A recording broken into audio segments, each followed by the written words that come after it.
Córtex cerebral e memória. Para a gente compreender esse funcionamento da mente humana, a gente primeiro vai fazer uma viagem na anatomia, tá? E na fisiologia, porque eu estou tratando de fisiologia primeiramente. Ela vai começar na superfície do cérebro e terminar nas profundezas das nossas recordações mais bem guardadas, porque nós estamos trabalhando memória. Tá, então a gente vai imaginar que o córtex cerebral ele é uma grande central de comando do corpo, como a gente já viu em todos os vídeos, uma fina camada de corpos celulares de neurônios que recobre os hemisférios cerebrais para guiar nossos passos nesta memória. Existem tipos específicos de sinais sensitivos, motores e integradores. São processados em regiões distintas do córtex cerebral. As áreas sensitivas recebem informações sensitivas e estão envolvidas com a percepção, o ato de ter consciência de uma sensação, a propriocepção, né? E as áreas motoras vão controlar a execução dos movimentos voluntários. E as áreas associativas compreendem funções integradoras mais complexas, tais como as memórias, emoções, raciocínio, vontade, juízo crítico, traços de personalidade e inteligência. Então, também vamos estudar que, embora o encéfalo seja quase que simétrico, existem diferenças anatômicas muito sutis entre os dois hemisférios direito e esquerdo, e em cerca de 2/3 da população, a região do lobo temporal, que engloba a área de Wernicke, é 50% maior do lado esquerdo que no lado direito. Essa simetria que se desenvolve do feto a partir da 30ª semana de gestação, também existem diferenças fisiológicas. Embora os dois hemisférios compartilhem as várias funções, cada hemisfério desempenha funções específicas. Então, no final disso, é importante que a gente saiba descrever a localização e as funções das diferentes áreas do córtex cerebral, explicar a importância da especialização hemisférica, diferenças funcionais entre os hemisférios e caracterizar os principais tipos de memória. Mas vamos começar lá dos slides. Córtex cerebral e memória. Então, primeiro a gente vai entrar na organização funcional do córtex cerebral. O córtex cerebral, sobre uma perspectiva funcional, não opera como uma estrutura homogênea, tá? Mas sim ele é dividido em 3 tipos principais de áreas corticais. As áreas motoras, que são responsáveis pelo planejamento e a execução dos comandos eferentes de movimento. Dos comandos eferentes significa que são comandos de movimentação. Entre elas vão se destacar as áreas motoras primárias, que são localizadas no giro pré-central, que vai executar o movimento involuntário e voluntário refinado. E a área suplementar e pré-motora, que são essenciais para o planejamento e sequenciamento motor.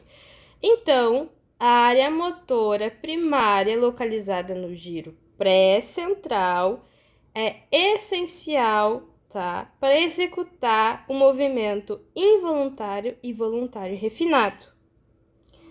A área suplementar e pré-motora, essencial para o planejamento e sequenciamento motor quando quisermos realizar uma ação, quando estamos na academia, por exemplo. Áreas sensoriais são responsáveis pelo processamento inicial e a recepção de estímulos aferentes, ou seja, sensitivos, vindos do meio interno e externo. Isso inclui a área somática primária, que são sensações táteis, proprioceptivas, térmicas e dolorosas no giro pós-central. Então, giro pré-central está relacionado a movimento. Giro pós-central está relacionado à sensação. Então, a sua respectiva área somática secundária, tá? Adicionalmente, há o processo de sentidos específicos pelas áreas auditiva primária e auditiva secundária nos lobos temporais e pelas áreas visuais primárias e áreas visuais secundárias no lobo occipital. Também existem áreas de associação,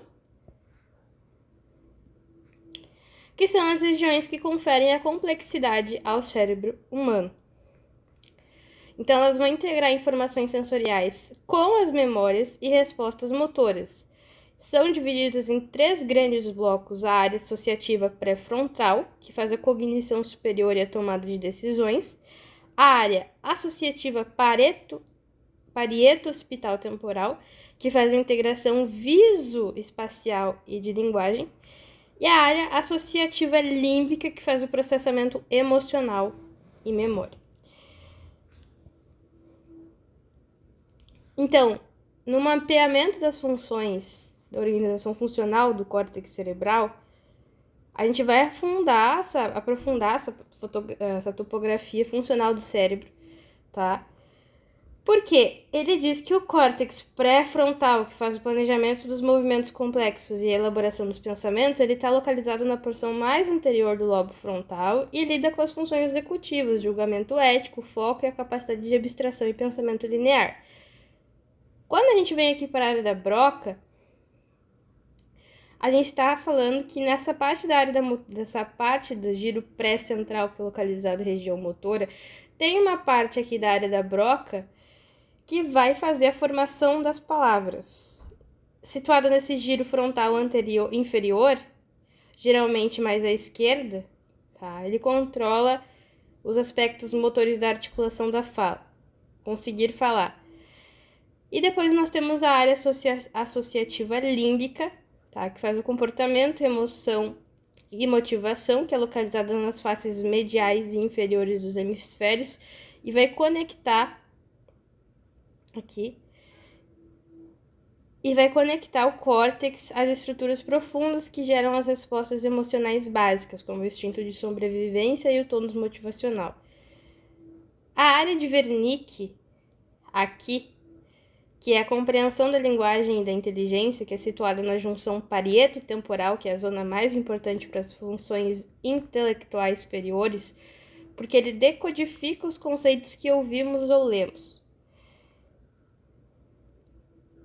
A região parieto-occipital, que permite que o indivíduo tenha a percepção contínua de onde seu corpo está em relação ao espaço dimensional que o cerca, ou seja, a propriocepção.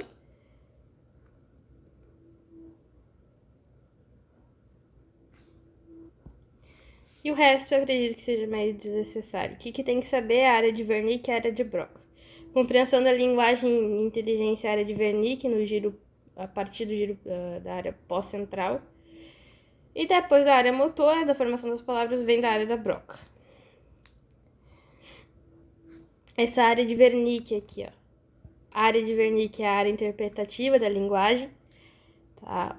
Vai destacar que ela é definida clinicamente como a área interpretativa porque, do ponto de vista das redes neurais, a relevância dela vai do fato que ela recebe aferências de diferentes áreas interpretativas sensoriais. Então, essas setas anatômicas aqui, que estão demonstrando no slide, que elas vão ilustrar o fluxo convergente de informações. Então, as áreas somáticas interpretativas, tato, percepção corporal, enviam dados para Wernicke. As áreas visuais interpretativas de leitura, reconhecimento de símbolos, convergem para Wernicke. Aqui, ó. Saem de Wernicke, tá? E voltam.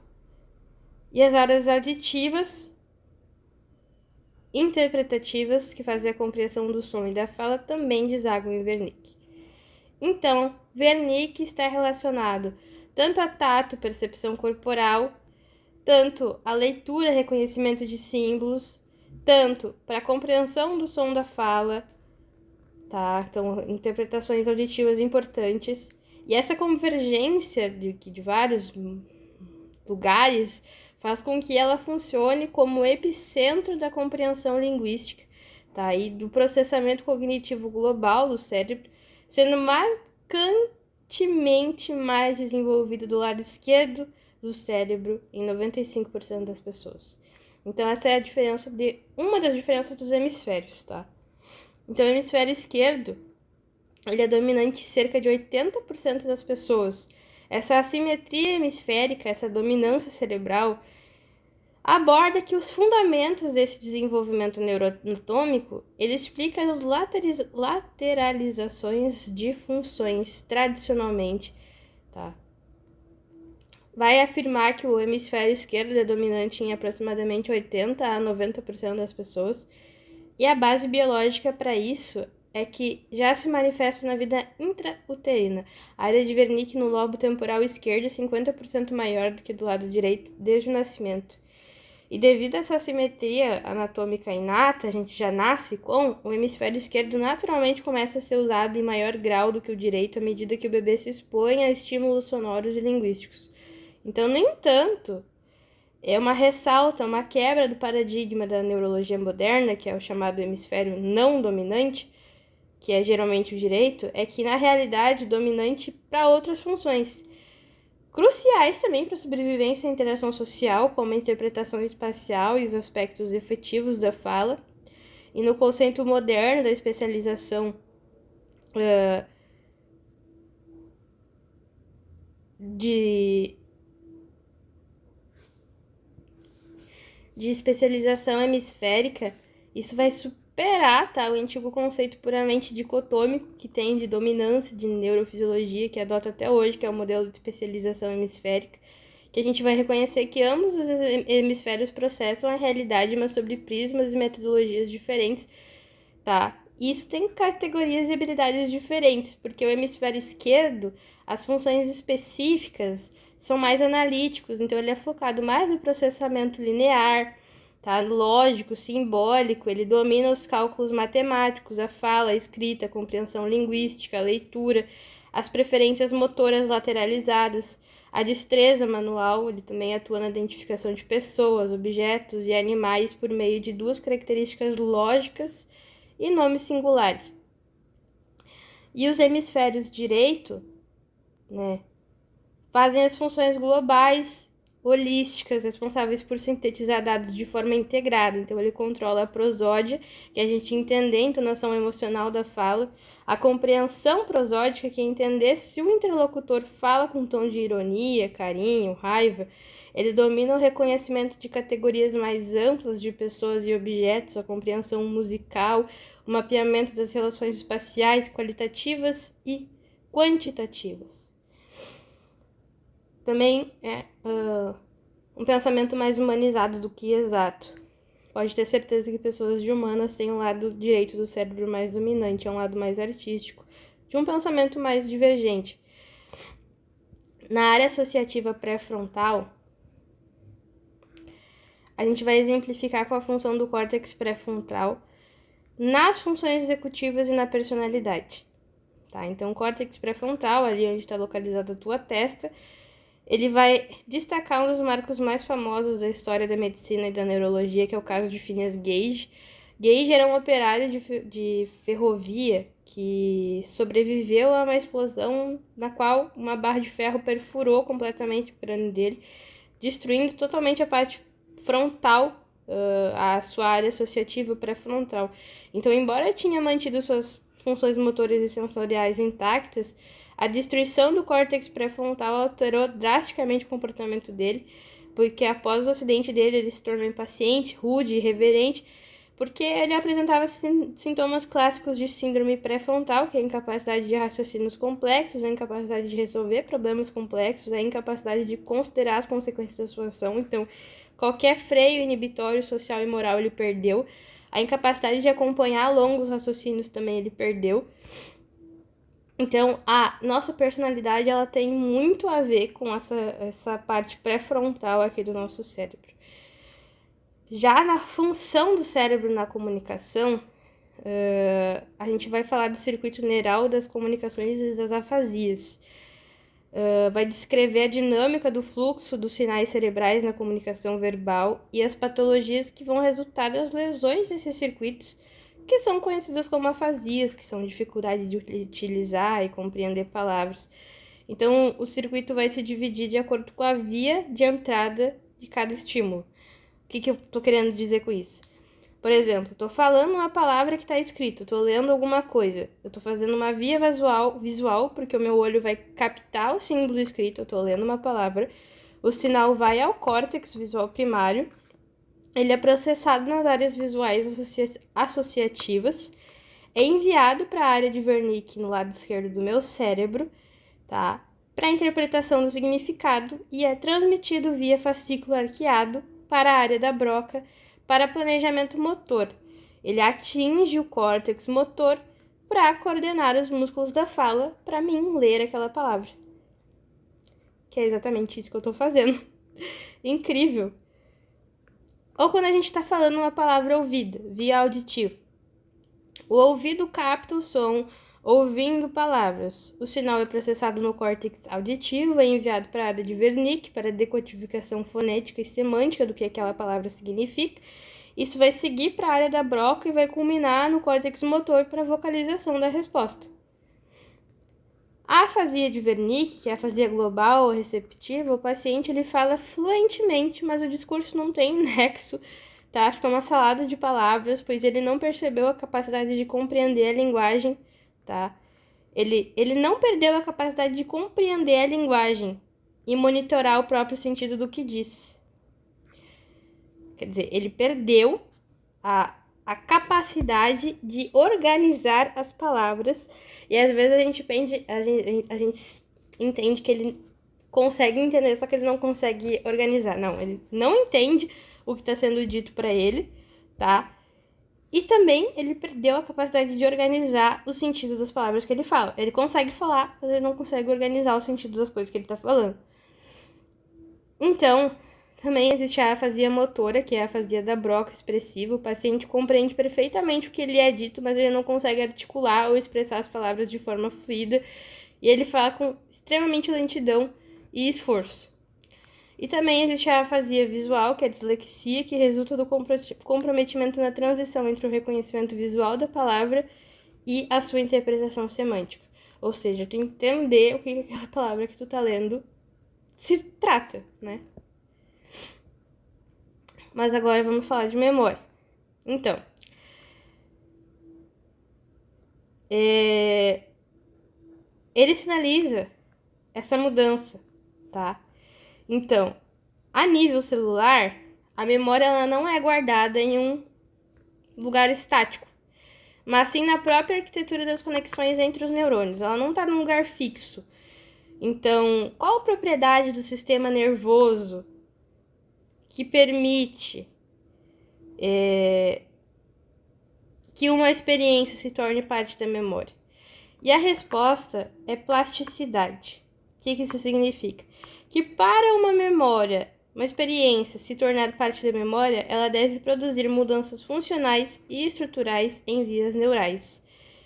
Então, os potenciais de ação, tá? A sinopse química, os potenciais de ação vão viajar pelos axônios até o terminal axônico, né, induzindo a liberação de neurotransmissores contidos nas vesículas sinápticas, que a gente já conhece, para o espaço sináptico. Entre os mensageiros ligam-se os sítios receptores dos dendritos ou no corpo celular do neurônio pós-sináptico. A recepção contínua desses estímulos altera o número de receptores e a quantidade de neurotransmissores liberados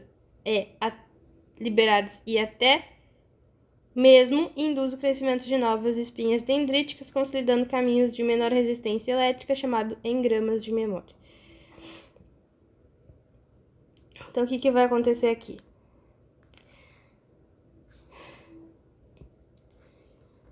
Esse é o fluxograma de processamento da memória.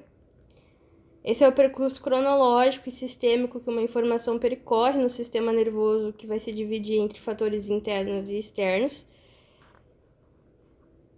O primeiro evento é externo, são estímulos ambientais ou eventos internos que fazem as cognições, as emoções, pensamentos intrínsecos que geram dados simultâneos, tá? Isso vai ocorrer um filtro de seleção, permitindo a aquisição da informação, tá? E eventos externos, enfim.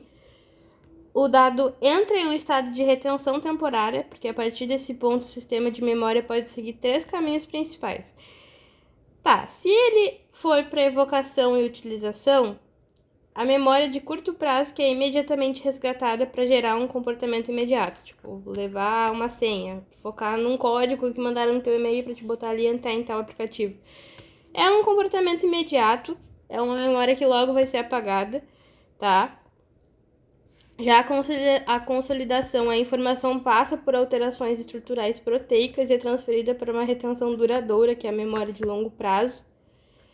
E aí ela fica ou ela vai para o esquecimento, porque se a informação retida temporariamente não for considerada biologicamente reforçada ou relevante, ela sofre decaimento sináptico e é descartada. Então, num tempo de retenção são esses os tipos de memória, tá? As memórias são classificadas sob 2 critérios fundamentais: o tempo de retenção e a sua natureza. Quanto ao tempo de retenção, ela pode ser imediata, que é a ultra rápida, que é a memória sensorial, ela dura frações de segundos a poucos segundos. A retenção visual da imagem na tela ao piscar os olhos. Tem a memória de curta duração, que dura de minutos a poucas horas, e ela é sustentada por alterações bioquímicas transitórias na sinapse. Tem a memória de longa duração, que dura dias, semanas ou anos, que exige síntese de novas proteínas e remodelação anatômica das sinapses.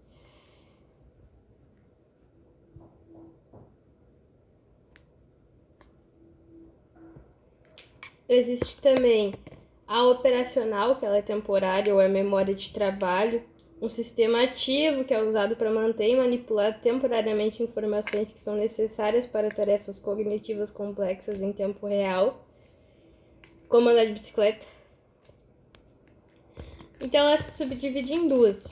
A explícita, que é declarativa, a memória evocada conscientemente, passível de ser verbalizada em fatos ou episódios, tipo responder a pergunta o que eu fiz ontem. E a implícita, que ela é não declarativa, que é a memória automática, que não exige esforço consciente para ser evocada, que ela se manifesta através de habilidades corporais, hábitos e procedimentos motores, tipo andar de bicicleta, digitar no teclado.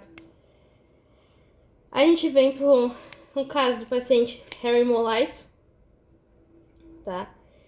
Quando a gente vai desvendar as estruturas anatômicas exatas por trás da consolidação da memória e da neurociência, a gente vai se apoiar no estudo das lesões, sendo o paciente canadense Harry Molaiso, tá? Caso clínico mais importante para toda a história desse campo, porque aos 27 anos de idade ele foi submetido a uma neurocirurgia experimental para tratar graves crises de epilepsia. Então, o cirurgião removeu cirurgicamente os focos epiléticos localizados na região medial do lobo temporal, que é o corpo caloso, que ali passam todas as terminações axônicas que transmitem informações para os dois hemisférios. Então, o procedimento ele curou a epilepsia, mas ele gerou um quadro clínico neurológico marcante, porque ele teve amnésia anterógrada complexa, ele perdeu totalmente a capacidade de formar novas memórias explícitas a partir do dia da cirurgia. Então, se ele conversasse com o médico após sair desse quarto por 5 minutos, ele esquecia completamente o que ele conhecia. A memória retrógrada preservada, ele lembrava perfeitamente da infância e de fatos ocorridos antes da cirurgia, então a gente não sabe exatamente onde a memória de longo prazo ela foi guardada. E a memória de procedimentos operacionais, elas foram retidas, então ele ainda conseguia aprender novas habilidades motoras, como desenhar olhando através de um espelho, embora ele não se lembrasse conscientemente de ter realizado o treino nos dias anteriores, mas ele conseguia fazer.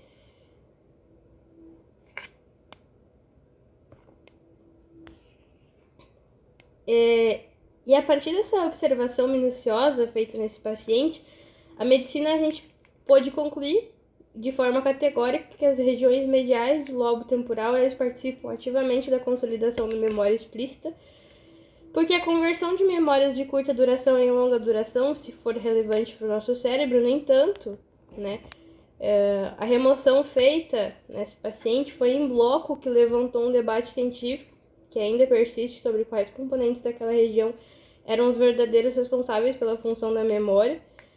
E aí tem 3 hipóteses anatômicas, tá? Se era o hipocampo, se era a amígdala, se era o córtex para-hipocampal, tá? E num papel isolado, a resposta definitiva para essas perguntas veio do acompanhamento do caso desse cara, porque descrito como um caso raro de isquemia cerebral bilateral, que é devido a uma parada cardiorrespiratória e, consequentemente, redução do fluxo de oxigênio, esse paciente desenvolveu sintomas de amnésia idênticos ao caso do paciente HM, que aconteceu uma amnésia anterógrada pura. Então, com a morte desse paciente, desse segundo paciente, por causas naturais, anos mais tarde. O encéfalo dele foi doado para as investigações anatômicas e para ver essa questão anatopatológica, microscópica. E a necrópsia revelou um achado crucial para a medicina, porque, ao contrário do paciente HM, que teve várias estruturas removidas, as lesões isquêmicas do outro paciente RB foram observadas estritamente sobre a região do hipocampo. Então, esse fato permitiu isolar que as funções e concluir que a precisão científica que o hipocampo é a estrutura central e especificamente responsável pelo processo de consolidação da memória explícita. Ou seja, aconteceu e para se tornar uma memória de longo prazo, ela tem que passar pelo hipocampo. Então, existem as especializações, tá? Porque do hipocampo para o papel das emoções, que vai concluir uma sequência didática, tá? Ele aborda as subfunções do hipocampo e as modulações do armazenamento da memória, porque, num quesito espacial, embora o hipocampo seja primariamente associado à memória explícita, que é aquela declarativa que a gente consegue desempenhar e falar o que aconteceu, ele também vai desempenhar uma função vital na navegação espacial, porque ele abriga camadas de células de memória espacial, ou seja, da gente lembrar onde é que é a nossa casa, para onde a gente está indo, que são os neurônios de lugar, que mapeiam o ambiente ao redor, criam quase que um GPS biológico interno. E ele também faz a modulação emocional da memória, porque ele vai destacar que os eventos com forte caráter emocional tendem a se consolidar mais rapidamente em nossa memória, porque isso ocorre devido ao fato que a íntima relação anatômica e funcional entre o hipocampo e a vizinha dele, que é a amígdala, que é o centro de alerta emocional do cérebro, em situações de medo, estresse, trauma ou intensa alegria, a amígdala hiperativa estimula o hipocampo através da liberação de noradrenalina e glicocorticoides, sinalizando ao córtex que aquela experiência possui alto valor de sobrevivência e, por isso, essa experiência deve ser guardada para que, caso for repetida, a gente se lembre mais tarde, e deve ser gravada de forma prioritária ou duradoura. Por isso que a relação amígdala com o hipocampo tem tanta importância assim. Espero que isso tenha sido didático.